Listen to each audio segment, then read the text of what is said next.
وقالوا اتخذ الرحمن ولدا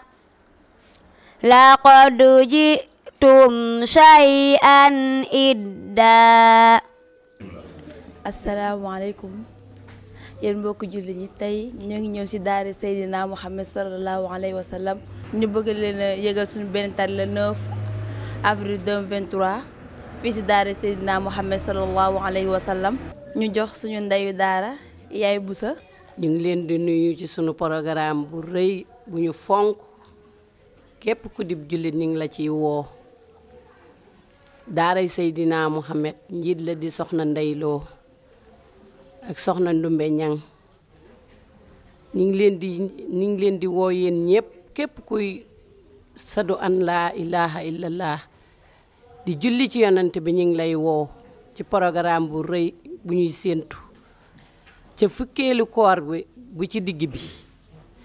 tombanteeg nag muy juróom-ñeenti fan ci weeru wolof ñu koy wax le 9 ci weeru tubaab ñu ngi leen ciy woo jullit yëpp di leen tàllal loxo ngeen ñëw ci jàppale ñu ci bis bi ba bis bi rafet ci barkeb Seydina Muhammad barkeb alxuraan al karim di sant bu baax nag soxna Ndeyloo ndax sonn na lool ci xale yi waaye soxna Ndeyloo yàlla rek lay defal du lenn lu ñuy def ñun ndeyi daara yi ku ci am sa élève it sonnoo ci mooy def lépp moo koy def yàlla na nu ko yàlla fayal fa mu bëgg a yóbbu alxuraan it yàlla xam na ko yàlla na ko fa yegg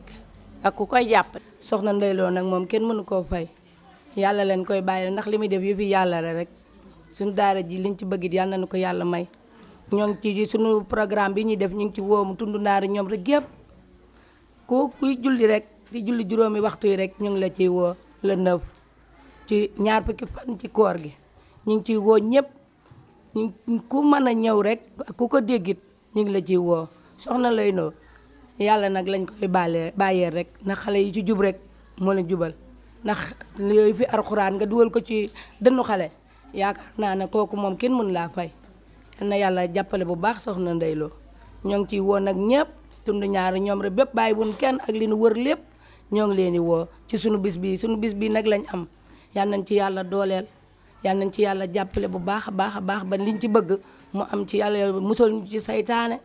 di nuyu ñëpp di gërëm ñëpp di ñaan ñëpp jàmm dina yëgal suñu tari bi ñu jóg muy le 9 avril ñi ngi ci woo ñëpp bàyyiwuñu kenn bàyyiwuñu fenn bàyyiwuñu ñenn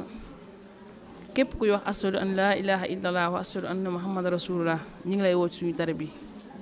di ñaan yàlla defal nañu ci kaw suñu njort bàyyiwuñu kenn ñi ngi woo tund naan ñoom rek ñëpp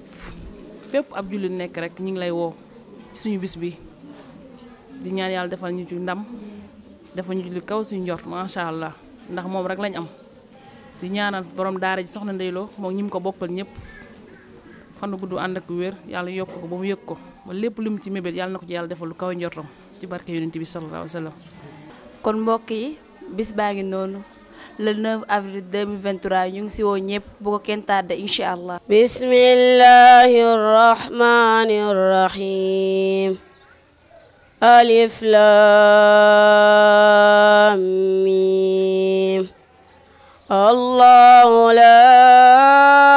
إله إلا هو الحي القيوم نزل عليك الكتاب بالحق مصدقا لما بين يديه وأنزل التوراة والإنجيل